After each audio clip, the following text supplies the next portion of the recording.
Welcome to Take 5, your 5-minute inspirational message from Evangelical Alliance Ireland. I am Jubil Thomas. So, we continue our reflections on Jesus Christ, the God of all grace. The scripture reading is taken from John chapter 20, verse 19 and 20. On the evening of that first day of the week, when the disciples were together, with the doors locked for the fear of Jewish leaders, Jesus came and stood among them and said, "Peace be with you." After he said this, he showed them his hands and side. The disciples were overjoyed when they saw the Lord. I repeat, the disciples were overjoyed when they saw the Lord.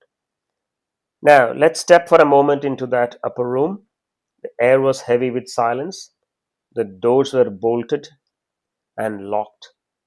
Inside sat a handful of men whose hearts were broken and faith almost extinguished. They had followed Jesus for 3 years before, and they had watched him open the eyes of the blind, calm storms, and raise the dead.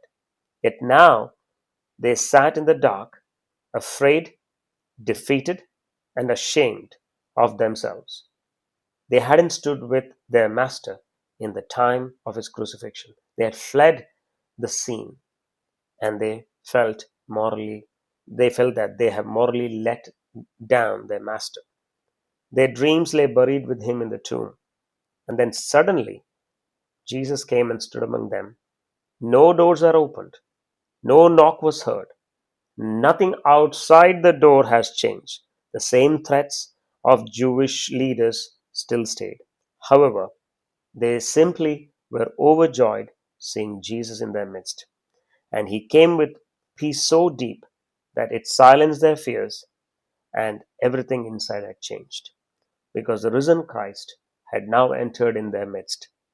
So the difference was that evening, the moment that turned despair into delight, guilt into gladness, and their fear into faith. When they saw his wounded hands and his pierced side, they knew it was truly him, the living Lord, the God of all grace. Over these past few days, we have been reflecting on what filled them with such joy, the reasons. We saw on the first day that when Jesus appears, their mourning turns into dancing. We learned subsequently that even when we fail and drift away, he comes looking for us to love us and to restore us. And yesterday we remembered that he is the God of many chances. He restores us, renews us, and gives us purpose for life, sustaining us so that we may truly live in him. Now, today we'll see what was one other reason that the disciples were overjoyed to see him in their midst. Now look again at these disciples. They were locked away, hiding from the world, very fearful that the Jewish leaders are after them. They thought they had shut out danger, but in truth, they had shut in their own fear. How many of us do the same? We close the doors of our hearts, hiding our struggles, our wounds, addictions, disappointments, or regrets.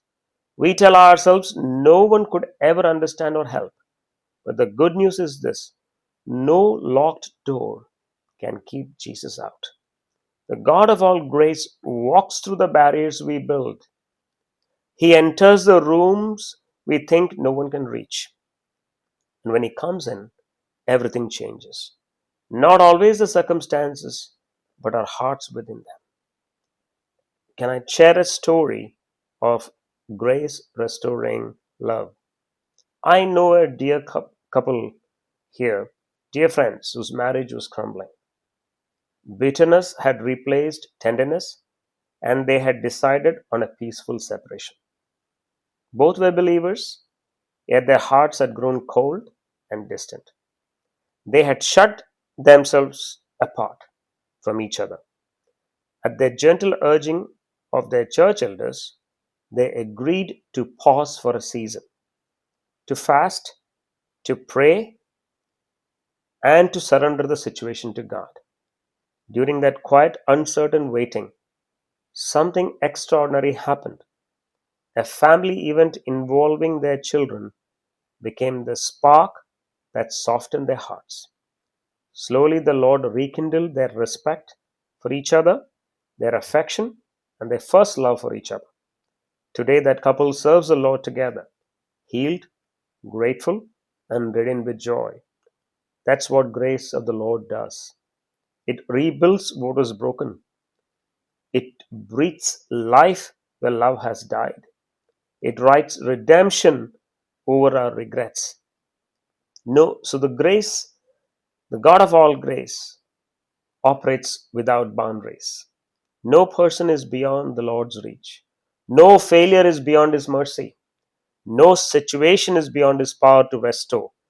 When Jesus steps into your life, even into the darkest, most hopeless corner, His grace transforms everything.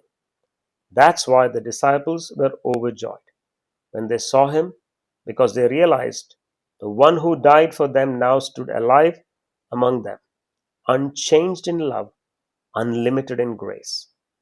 So, the prayer for today is, may the same risen Lord step into your locked places today, into your fears, into your failures, into your addictions and habits that are offensive, and let it out to the Lord, and be filled with His peace and redemption and restoration. May the God of all grace flood your heart with joy, healing, and hope. God bless you. Join us again tomorrow for another Take 5 from Evangelical Alliance Ireland.